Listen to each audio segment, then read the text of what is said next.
It is Tuesday, July 2nd, 2024. This is another edition of Baseball Today presented to you by our friends over at Booking.com. Don't forget to get your Booking.com question of the weekend by Thursday night so we can utilize the best one on Friday's show. That is my man, Trevor Plouffe. I am Chris Rose, producer Dan, intern Tommy along for the ride as well. Whoa, easy there.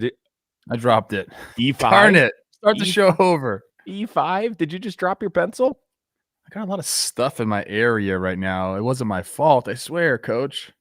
Oh, no. You're not one of those guys that's blaming somebody else for your misgivings. Like a pitcher? Don't do that. We did, interestingly enough, we did, I won't disclose a name. It was Gibby. Could say Gibby's name. Okay. Kyle Gibson texted us yesterday after our discussion about pitchers getting emotional on the mound, and I thought he was excellent. He's the best. He's awesome. He wasn't yelling. He was saying, hey, this is why some guys get upset, and this is why sometimes it's acceptable, and this is why sometimes it's not. And I was like, oh, my God. Agree to disagree. Yeah, you did. I just gave in because I like it when major leaguers text me. It makes me feel cool. We'll start off with this. Tip of the cap to a former Cardinal legend, Yadier Molina. He is coaching his son's travel ball team, which to me looks a lot like the Cubs, which raised a few eyebrows. But you know what? I give him a tip of the cap because you know what? Blood is thicker than any sort of allegiance that you may have had to a team. So there are some who are like, no, he can't put on the Cubs gear, even if it's a travel ball team. The hell he can. It's his kid. It does look a little strange, although I'm dealing with a similar thing here in Los Angeles. So my son's team is the SoCal Padres. So we get a lot of looks. You know, you wear your Padres gear around LA, and it's like, what are you doing? It's a very much faux pas thing to do, but you got to ride with it. I agree. Blood's thicker than your team. A little bit different. I mean, I understand the premise of what you're saying, but you're saying I'm not like a statue guy for the Cardinals wearing Cubs gear? Is that what you're saying? It's possible. I don't know. I still have to think about it. People can let us know either in the chat or in the comments section. Why are they the Cubs, though? Where does he live that they'd be the Cubs? Well, there is, like, Brady played for a travel ball team called the Cubs out here, and they actually had those same bags. I wonder if maybe he was dropping by Southern California and hopped on that. I mean, if he wanted to, this guy's made a lot of money. He could just buy them Cardinals different gear? unis, Cardinals gear. Maybe he's mad at the Cardinals. Okay, that's not. Let's move on. Stuff. You are just starting stuff on this Tuesday. Washington's number one prospect and one of the top prospects in baseball made his highly anticipated debut, and he didn't waste much time getting on the board Monday. Line drive into left field. James Wood has his first big league knock. Yeah! I love the yeah at the end. You should celebrate. Over 106 off the bat, other direction. Solid debut for him in left field. 1 for 4, did have a strikeout, did have a walk. Mets ended up putting, I think, a 6th spot up in the 10th and hanging on for a 9-7 win in our nation's capital. First, let's just start with James Wood. We've been talking about him a lot this year, saying, I mean, he physically is so imposing. He's 6'7", almost 235. Now that he's here, what do we expect just out of him? I expect to see him have great nights and have some not so great nights. You know, what's interesting about him is I don't think we've put like a ton of pressure on him like we have some of these other guys that have come up, and I think that's a good thing for him. He's coming into a team that's, I mean, they're right in the race, but people don't expect the Nationals to continue to be in that race. So I think the pressure has been a little bit less on him, and that's a good thing. But I love that we're seeing these big old athletes come into this game. We O'Neal Cruz, Ellie De La Cruz, you know, James Wood coming in, these big tall guys. For a long time, we somehow decided that they couldn't play baseball. If you're too tall for baseball, it just doesn't work. You can't. And now these guys are some of the best athletes in our sport. So I love that we're seeing this influx of athleticism into the game. But like I said, what I expect from him is some ups and downs as he's learning the big league level. Yeah, just be the everyday left fielder, and that's good enough. I expect the Nationals to probably trade a veteran or two. They DFA'd Eddie Rosario in order to make the move yesterday, which was no big surprise. And it's great. The bigger question here is now you see Wood, You saw C.J. Abrams last night with, I think, a couple of knocks. He's been great out of the leadoff hole. And Mackenzie Gore, of course, pitched very well into the sixth and had to settle for a no decision. Those guys were 3/5 of what the Nats acquired in the Juan Soto deal. So did this trade, in your opinion, save Washington's franchise for the time being? That's a heavy it's a heavy way to put it, I guess. Save the franchise. I think it makes the trade of Juan Soto palatable for Nationals fans. You understand, like, at first you see names. You don't know how these guys are going to play out, but we've seen CJ Abrams, at the big level kind of, take that next step. Mackenzie Gore has lights out stuff and looks like he can be a front of the rotation guy. Then you got James Wood coming up. So, it makes it more palatable. Saving the franchise, I don't even know what that necessarily means. It's a team that won the World Series with Juan Soto. Mm-hmm. So, you were talking about, are they going to get this franchise back to winning World Series? Time will tell, I guess. This is I think they're a little ahead of schedule this year with the way they've been playing, but I'm not going to say save the franchise, but again, I think the way I would put it is trading Juan Soto is a very difficult thing for a player like Juan Soto. It's a very difficult thing for a franchise to have to go through. But now you're seeing the fruits of that come, and they look pretty tasty. So I'll say it made it palatable. I don't know about saving the franchise yet, Chris. Yeah, I don't know if you can't say that they save the franchise because they're under 500. And what happens if they never make the playoffs with this group? I don't think that'll happen. I think that they'll continue to build. So we'll see. But no team had ever traded a guy in the modern era like Juan Soto. 23 years old, already a world champion. You knew you were trading a Hall of Famer, and he had 2.5 years left before he was becoming a free agent. Nobody with those sort of credentials and contract situation had ever been traded before. And so everybody was ripping Mike Rizzo. I'm sure I did at the time. Like, what the hell were you thinking? And you understood it to a degree if the reports were true that he turned down a $440 million deal. In the end, we're going to be laughing at that because we think he's going to lap that easily after this season. But still, you understood it. If he didn't want to stay for the money that you had allocated for him, you had to move on. And so now they're going to end up getting some guys that could be tent poles of this organization. And at the end of the day, we're going to look at this trade and say, the Nats did more than okay with it, which at the time, regardless of what the prospect names were, you thought was not possible. Yeah, I still think it's too early to tell about the trade, to be honest with you. Yeah. Like, if you made an offer to Juan Soto, maybe you could have stepped up your offer a little bit, but behind the scenes, was he ever going to stay? I will say it takes balls, for lack of a better term, to go ahead and make that trade, but I think it was the right time to do it. If you put together your best and final offer and Juan Soto's like, nah, I'm good on it, like, I think that was the right time to do it, because obviously they got a huge haul for him. Okay. The other side of this, and by the way, there's still two other prospects that are in the minor leagues. Robert Hassel, who was supposed to be the big one, he was a top 10 pick and was further along than James Wood at the time of the trade. He's got like a low to mid 700s OPS in his minor league career, so he's trying to make it, and we'll see if he ever does. Then there's a 20-year-old right-hander. I believe his last name is Susana, is how you would pronounce it. He is working his way. He's still a ways away. They're confident that when he becomes 22 or 23, he'll contribute, but we're still. If you hit on 3 of the 5 guys, young guys that you trade for, you're like, okay. And not only that, Gore's not a free agent until 2028, Abrams a year later. So we're talking about plenty of time to work out extensions and go through the arbitration process if it ends up being that. Now let's flip to the other side of this trade with San Diego. How much do the Padres regret making that deal, in your opinion? I don't think they regret making that deal. And what we do on here, Chris, is we talk about making the move at the big league level, going for it. We want GMs, we want organizations to do it. And that's exactly what they did. Now, the first year of his deal, his tenure in San Diego, the numbers weren't great, but they made it all the way to the NLCS, lost to the Phillies. He actually had a decent NLCS that year.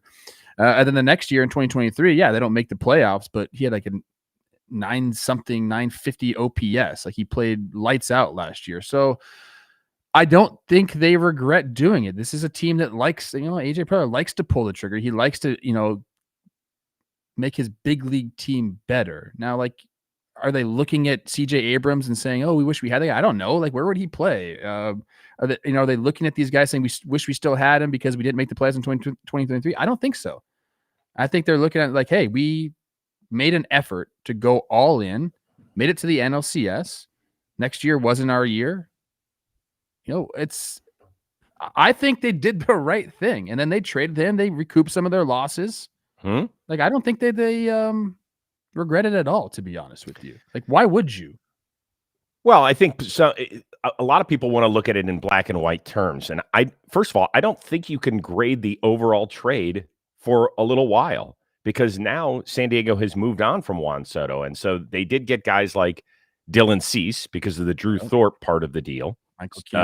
Michael King, Higgy, who's played very well for them behind the plate. He's the best player in the league right now. Right. So, first of all, we can't say it's completed. Number two, I think here's where they missed, in my opinion. Okay. I don't think they really gave themselves an opportunity to re-sign Juan Soto because once they brought in Xander and once they re-upped with Machado for 11 years and $350 million, that pretty much took them out of the running. Now, and the Darvish deal as well. That's a good point. Although that's kind of minuscule compared to those other deals. I know we're talking about like $140 million or whatever he ended up getting extended for is minuscule. But when you're talking about 280 and 350, yeah, it does kind of feel that way. So what those deals did was take them out of the running of Juan Soto. What they should have done was do everything in their power. And I'm not sure they could have, based on who Soto's representation is and the way that he has played this out and the fact he's going to be 26 being a free agent. It's very possible that they couldn't have extended him before reaching free agency. So I understand that. He's not going back to San Diego, Chris. But that is, I suppose that's possible. Do you know what I mean? Like, I think San Diego's played this just fine. If I'm a Padres fan, I'm stoked they went for it. I'm stoked they spent all this money to create this core that's still going to be there for quite some time. And they're playing good baseball right now. We're hoping they don't continue that up and down season like they've had. But what's to say that they can't re-sign him? And I've heard that there is like some sort of silent partner with the Padres that kind of has a bankroll. That's what I've heard. So we're always like, where are we getting all this money? Whoa. The Padres have a sugar daddy? I think so, Chris. Yes, I'm in. Doesn't it seem like that anyway? Oh, I can't wait to tune into the next episode. This is going to be fantastic. Is this on Lifetime? What is this on? Hallmark Channel? This is good shit. No, this is on HBO. It's a little more spicy. It's hard if you're a Padres fan to not look at the results so far with CJ Abrams and Mackenzie Gore and say, okay, if we had just kept them, we wouldn't have had to give 280 to Bogarts, who, by the way, isn't even a shortstop anymore. He's getting injured playing second base. People are saying CJ Abrams isn't a shortstop. Nationals fans are telling me he's not a shortstop. Okay. He's the worst defensive shortstop by the metrics in all of baseball. So he's also 23. I don't think he's going to. According to the metrics, I don't think you're going to get better as you get older. That doesn't usually happen. Okay. All right. The other side of it is that they wouldn't have had to make the trade for Dylan Cease if they could just have allowed Mackenzie Gore more than 13 big league starts. I'm just playing the other side of this and saying, here's where they could have saved money. Here's where they could have saved prospect capital, all sorts of stuff. But I am not going to sit here and say that the Padres regret it. One other side. In less than 4 weeks, I have a feeling AJ Preller is going to swing big again because I think he feels like his job might depend on making the playoffs. Do you think that the Soto deal will make him less hesitant or will it have zero impact at all? Zero impact at all. You can't operate like that. You make your trades, you live by them, and you continue to go. You have to make the decision in the moment. You can't look back and say, oh my gosh, I can't believe this. I mean, okay, how about this?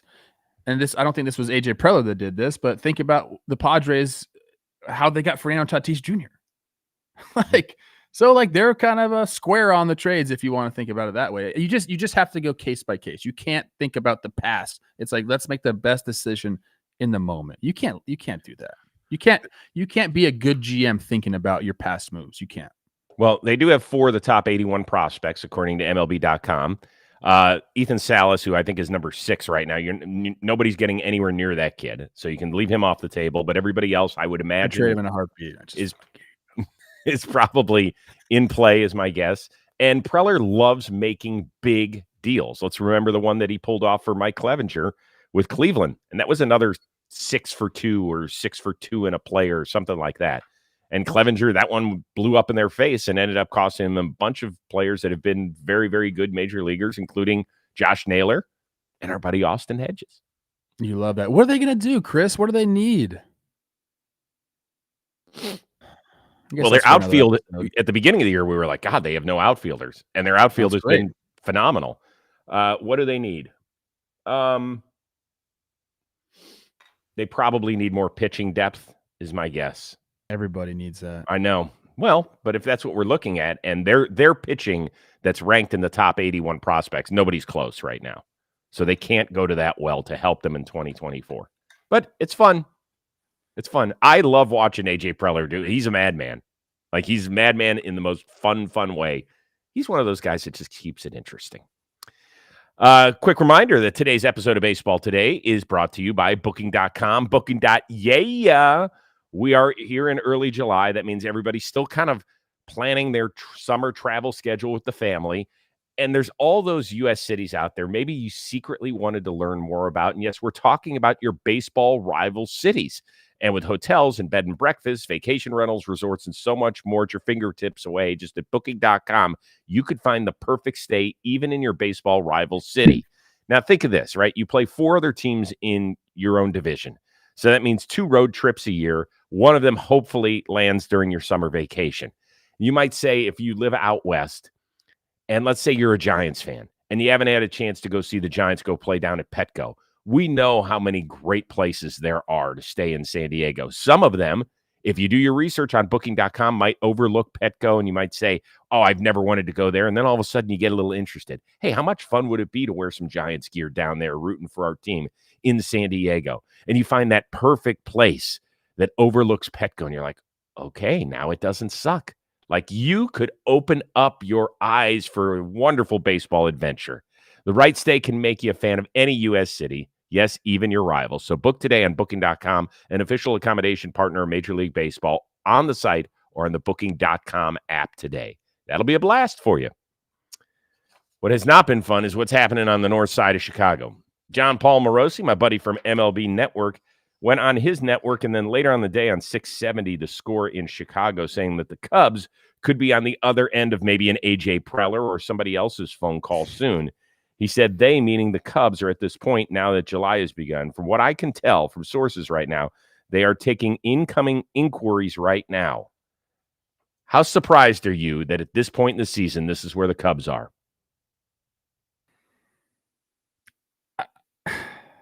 Not that surprised, to be honest with you. Okay, I'll tell you why. We talked about this during the offseason. The Cubs' largest, I mean, I guess you can talk about Shota now, but in the offseason, we talked, okay, Belly was their big deal. They got Belly back. Oh my gosh, this is great. But then, everyone started to think, well, they had Belly last year, and, it wasn't necessarily a great season for them. Shota's been the biggest difference maker, although he's come, back down to earth a little bit with some rough starts, but he's been great. Been the biggest difference in that team. And I guess Michael Busch coming over in the trade, he's been good. But other than that, like, their team it's the same. Some of the bullpen pieces have moved, but the line that, for the most part is the same lineup. So they made some deals. But like, I guess, why did we expect them all of a sudden to jump up, into, being one of the elite teams when they just kind of stood pat? They finished 83-79 last year. They're second in the Central. It didn't make the playoffs. So, I mean, they're worse this year, but again, they just didn't do as much as people, I guess, thought they did. So I'm not like super surprised. I thought they would be in contention. They wouldn't be last in the NL Central, but I'm not that surprised, Chris. I don't know how you could be that surprised when, again, they made a few moves, but by and large, their team is the same. The roster's the same. Basically, you switched out Shota. Like Marcus Stroman, first half last year was great, fell off a cliff the second half. So you switched out Shota for him. And then Michael Busch is an upgrade at first base. But other than that, it's pretty much the same team. I just am a little surprised with as good as their starting pitching has been throughout most of the first half that this is where they are in this division. I just didn't see it. And they have nobody to blame but themselves. They really, like this team, when you put it together, you were like, okay, maybe there's not the star, because I think even though Bellinger bounced back immensely last year, we were all still kind of like, okay, is that just a 1 year bounce back, or can we say that he's back to being the National League MVP type Cody Bellinger? He's been fine. You know, he hasn't been bad, but he hasn't been a 900 OPS guy. He's been like low to mid sevens. Ian Happ, I think, has a 765 OPS. You know, now they're talking about trading Nico Horner to the Mariners, and we'll get to the Mariners in just a second. Like, if you think that's going to change your offense, yeesh. I don't know what we're thinking there. Great glove, but sub 700 OPS. So I think what the trade deadline would do for this team is clear their books more than anything. Their farm system's loaded. Like, they've got guys that are ready to be here soon. So it's not a question of, well, we got to find that prospect. Those are nice, but this is more about clearing their books, in my opinion. Maybe Happ, although I'm not sure about that. Most likely Bellinger, although he could opt out of his deal after this year. Maybe Tyone. He's got 2 years and $36 million left after this season. Nico Horner's got 2 and $23.5 million after this season. So it's more a question of, do we just want to kind of scrap and start fresh in this offseason? Do you agree? I don't really know what their plan is. The loaded farm system is great. You can try to clear the books, but I think Happ has a no trade clause. I'm pretty sure, and I think Suzuki also has a no trade clause. So I don't know. I don't know what their plan is. I've said this about the Cubs over the last couple of weeks. Like this is like this is the core. Like they built this team. They have control over them for the next couple of years. So yeah, you have to make a decision. Like, is this core good enough? And we can supplement it by maybe making some trades with some of our prospects, or do we say, let's clear the books, like you're saying, bring our prospects up and then supplement via free agency? I'm on the fence or on the side of, hey, let's bring in some reinforcements with our prospects because we can get proven big leaguers for those prospects. But I'm always kind of on that side. So yeah, I mean, they're at an interesting point, this franchise, because you mentioned the farm system, so they have that, as backup, but you have a core that you assembled. Let me ask you this, is this Chicago White Sox 2.0, where like we thought the White Sox were going to take this massive next step, and then what happened? Spot the difference. The difference is the White Sox have become one of the worst franchises in the sport. Okay. I don't think the Cubs are going to let it get to that point. They're at a much different level right now, but the White Sox were there too, and then it took a drastic downturn. I'm not saying that they're going to be the worst team in baseball next year, but they had a core they thought was going to win them World Series or get to the playoffs every single year, and it just didn't happen. And that happens from time to time. It does.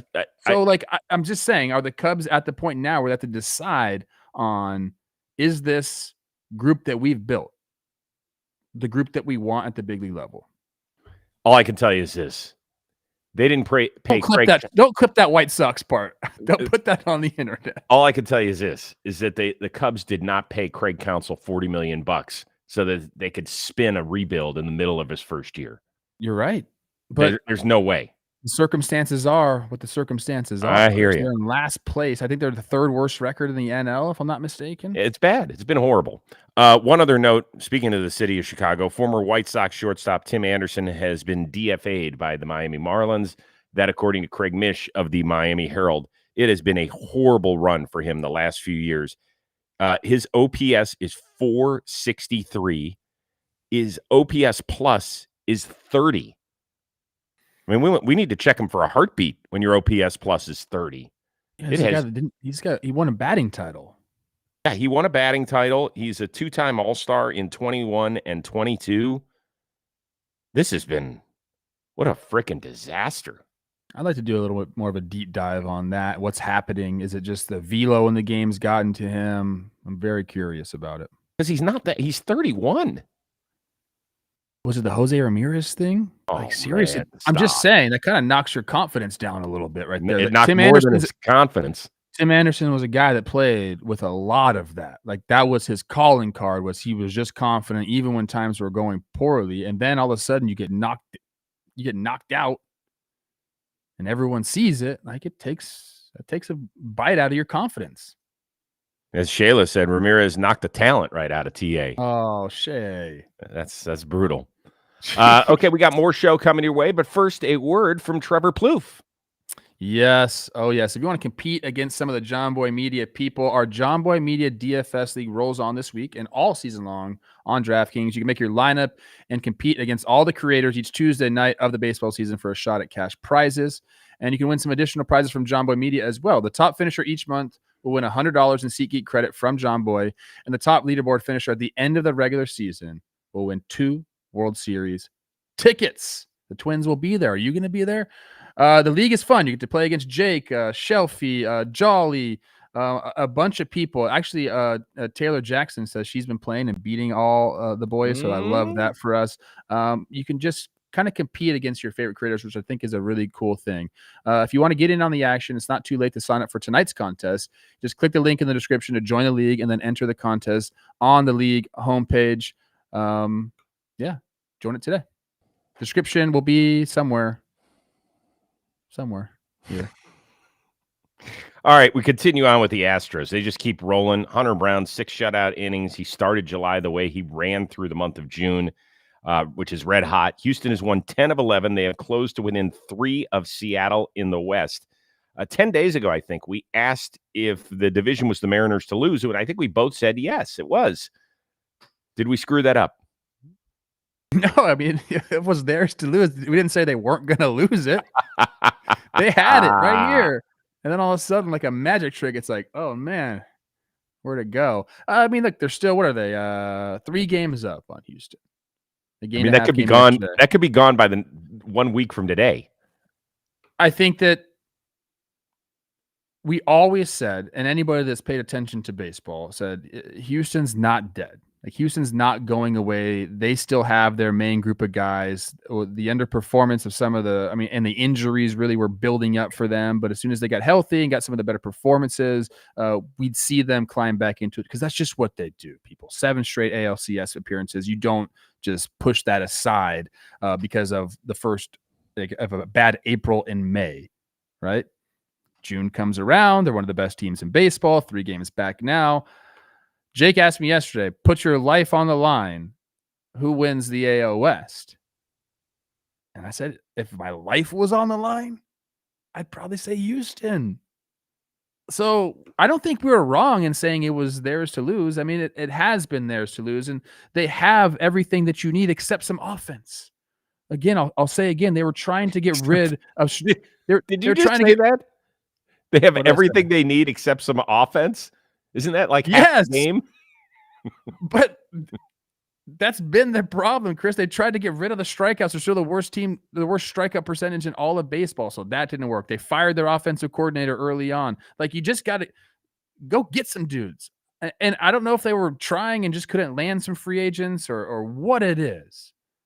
But if they don't figure that out at the trade deadline, I mean, they're going to be wasting this beautiful, beautiful starting pitching staff that they've assembled. And it's a shame, because that is the hardest thing to acquire in all of baseball, is what they have. So okay. I don't know. I don't know what they're going to do, Chris. To answer your question, I don't think we were wrong to say that it was the Mariners to lose, because they had it. Now, if you're asking me right now who's going to win the AL West, it's hard for me to root or to vote against the Astros. Trevor, I know it's easy for us. What have the Astros made? 7 straight ALCSs? I've lost track. 6 or 7. When you get that high after a while, you're like, wow. Okay. It's 7. So it is 7. When they were 12-24, there's no way we were like, hey, but be careful the Astros. In part because Because yes, we did. no, yes, we didn't. We did not. I know I'm I telling did. you, no way. Because look at what they were looking at injury. We said, where are the reinforcements going to come from? They've got all these guys, these starting pitchers that are banged up. We said, really, are you going to rely on Ronel Blanco and Hunter Brown, who hasn't been able to turn it on to the next level? And guess what? Those two guys have saved their asses. They have saved the Astros season. They really have. Other guys have, and they've done this, by the way, without Kyle Tucker the last few weeks. Yep. Offensively. So yes, they're getting it done, but there's no way in the world. We're talking about you were almost 40 games into the season, almost one quarter of the way into the year, and the Astros looked defeated. We were seeing shit out of them we have not seen since they became the Astros. So there's no way that we can say, well, we knew it back then, because I'm just telling you, we did not know it. Find the receipts on me if you got them. Me calling the Astros done. Listen. Their bullpen, this prize bullpen that they've assembled, was really floundering at the beginning of the season too. Yes, it and was. I believe the biggest thing that I said was they're not going to do that all season long. Like, they're going to turn around. Is it going to be too little, too late? Maybe I said something like that, but there's no way that you could look at this roster that's been there and done that. And again, it's the same guys. The starting pitching, it's changed a little bit because of injuries and some of the young guys coming up. And Blanco just came out of nowhere, basically. But there's no way you could have said that in May and really taken yourself seriously. Like, hey, they're done.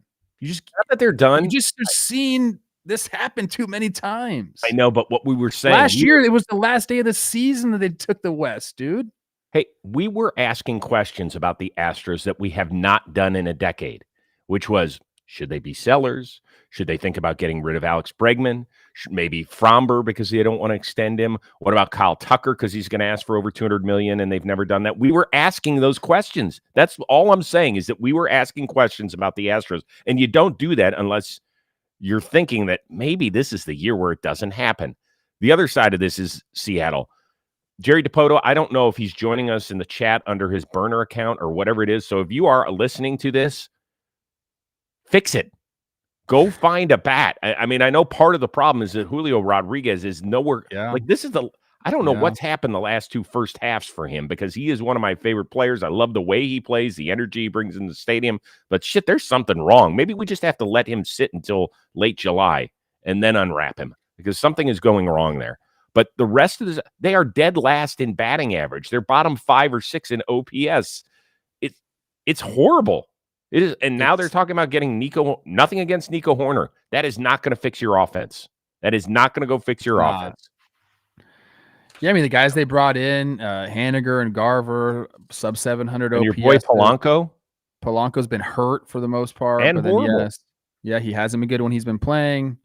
Yeah, I mean, so they've made some moves, but those aren't the moves, right? Those are supplemental moves, in my opinion. And Garver had a great year last year. I understand that, but they need like a significant, they needed the Padres traded for fucking Juan Soto. Like, you got to go out and get somebody that you can just go like this, bloop, offense. Yeah, would change everything. In the meantime, what are two of the moves they made? Not only two, but two of the offensive moves they made in the offseason. Non-qualifying offer for Teoscar Hernandez, who's been great with the Dodgers, and trading Jared Kelenic, whose numbers are eerily similar to Julio Rodriguez, at least in, I believe, weighted runs created plus. I think it's what Kelenic bring over from Atlanta. Yeah, go look at that. Go look at that real quick. In the meantime, I will go out and deliver something else. This is one of my favorites. Today's episode is sponsored by Raycon. They just launched their upgraded model of the best-selling everyday earbuds. With Raycon's upgraded everyday earbuds, now you also get active ergonomic design, multi-point connectivity that lets you pair with two devices at once, and active noise cancellation. I'll get to you in just a second. Let me get through this with Raycon.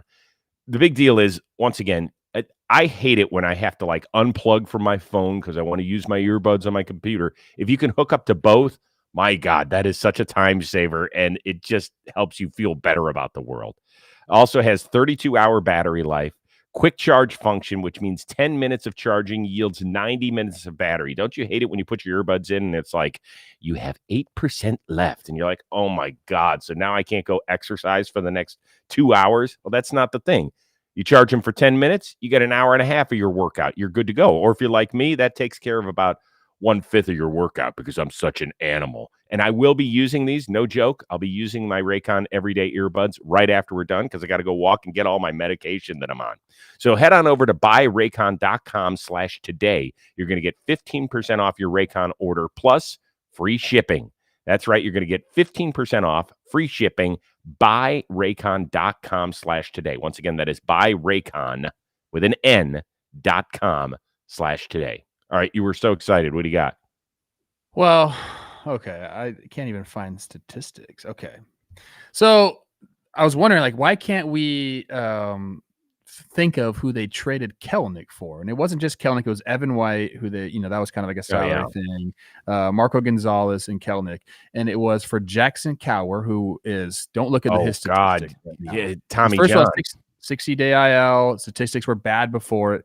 And then Cole Phillips, who was a second-round pick by the Braves in 2022, 21-year-old right-hander, also on the 60-day IL, hasn't pitched this season yet. Yeah, and I think both of them are Tommy John. So you traded the hitter for 2 pitchers. Well, they're trying to win a lot of 1-0 games. What are we doing here? That's what they're trying to do. What can we do? Hey, guys, Minnesota's got a bunch of hitters that you can Stop get. doing that. Stop. No, we're not doing this. All right, last thing. I know we talked a little bit about Grimace, but it kind of took to another level last night in D.C. Some kid showed up in the inflatable Grimace costume and went I don't know what happened during the JD Martinez home run, but I thought he was going to spin his way back to Queens or whatever. He was just going crazy. They showed him earlier in the game, like he's looking through the little see-through thing. Are you okay with people dressing up in costumes and going to games, or is that kind of where you would draw the line? Like if Teddy was like, "Hey, Pops, I want to wear my Grimace costume to the game." I don't hate this. I don't mind it.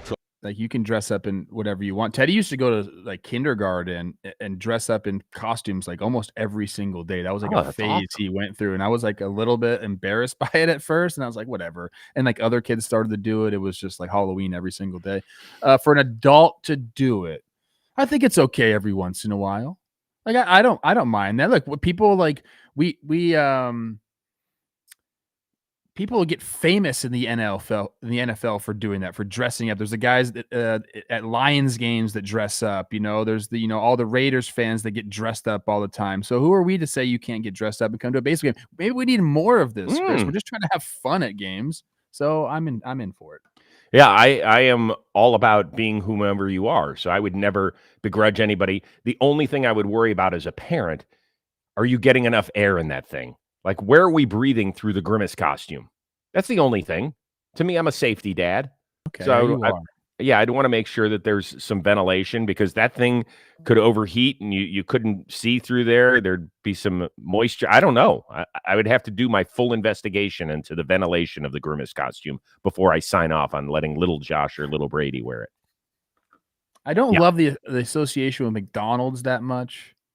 Yeah, how much free publicity are they nailing on these days? I just saw something that they broke down the DNA in one McDonald's hamburger and had 1,600 different strands of DNA in it. That's kind of disgusting. Does that mean they're chopping up people and putting it I don't know I don't even know what that means, Chris. I'm spitting. Come on, I'm calling bullshit on that one. There's no way. Go ahead and just do a little Google search on that one. So. Were you watching an episode of CSI McDonald's Even beef? if it was 16, that's disgusting. All right, we need to go. Don't forget to get your question of the week in by booking.com. Use that by Thursday. Programming note, we are taking off Independence Day. We will be back on Friday, but we're first going to be here on Wednesday. So make sure that you tune in because I'm sure it'll be a damn good show because there's going to be more than just 3 games. Still, we managed to give you our love of baseball on today's episode. Shout out to our one-of-a-kind producer, Dan Rourke, our immensely talented intern, Tommy Young. Good job. That is the uber-talented Trevor Plouffe. I am Chris Rose. We will see you Wednesday on Baseball Today, presented to you by booking.com.